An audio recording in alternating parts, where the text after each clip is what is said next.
காவேரி வந்து குமரன் கிட்ட வந்து பணத்தை எடுத்துன்னு போய் கொடுக்குறாங்க. இந்த மாதிரி வந்து யமுனாவோட பீஸை கட்ட சொல்லி அந்த டைமில் கரெக்டாக கங்கா அங்கே வந்துடுறாங்க.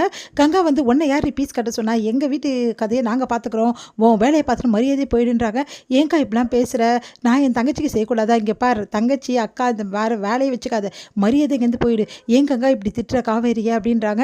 நீங்கள் கம்முன்னு இருக்கீங்களா, உங்களுக்கு எதுவும் தெரியாது, என்ன நினச்சிட்டு இருக்கோம் மனசில், நீ உன் பணக்கார வந்து புருஷக்கிட்டேருந்து காசு வாங்கி வந்து கொடுப்ப, அந்த காசில் நான் வந்து எல்லாம் பண்ணணுமா, வேலையை பார்த்தபடி இல்லைக்கா, இது நான் வந்து உழைச்சதுக்கா, அதெல்லாம் வேறு யாருக்கெல்லாம் பேசி புரியுதா, என்கிட்ட பேசுகிறவள் வச்சுக்காத, உன் பைசா தேவையில்லை, என் தங்கச்சிக்கு எப்படி பணத்தை கட்டணும்னு எனக்கு தெரியும் அப்படின்னு சொல்லிட்டு போயிடுறாங்க.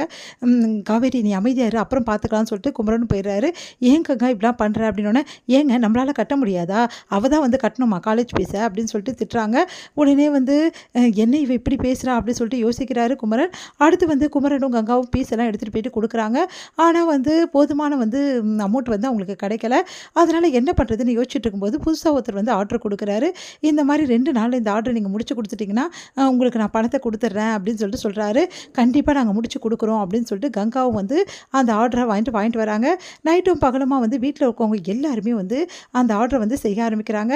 கடையில் வந்து நைட்டில் செய்யக்கூடாதுன்னு சொன்னதால் வீட்டில் வந்து செய்கிறாங்க. காவேரி வந்து அவங்க குடும்பத்தை பார்த்து அவங்க கஷ்டப்படுறதை பார்த்து மனசு கலங்கப்பட்டு அங்கேயே நின்று அவங்களே பார்த்துட்ருக்காங்க அந்த வீட்டையே. அப்போ கரெக்டாக விஜய் அங்கே வராரு. நீ தான் காசு வச்சுருக்கல, கொடுக்க வேண்டியது நான் உங்களுக்கு அப்படி சொல்கிறாரு. நான் கொடுக்காம இருக்கேன்னு உங்களுக்கு தெரியுமா, நான் அந்த காசை எதுக்காக நான் சம்பாரிச்சேன்னு நினைக்கிறீங்க, உங்களை எப்படிலாம் நான் தொல்லை பண்ணியிருப்பேன், அதெல்லாம் எதுக்காக நினைக்கிறீங்க, என் தங்கச்சிக்கு ஃபீஸ் கட்டணும் தான், ஆனால் அவங்க வாங்க மாட்டேங்கிறாங்களே, நான் என்ன பண்ணுறது அப்படின்றாங்க.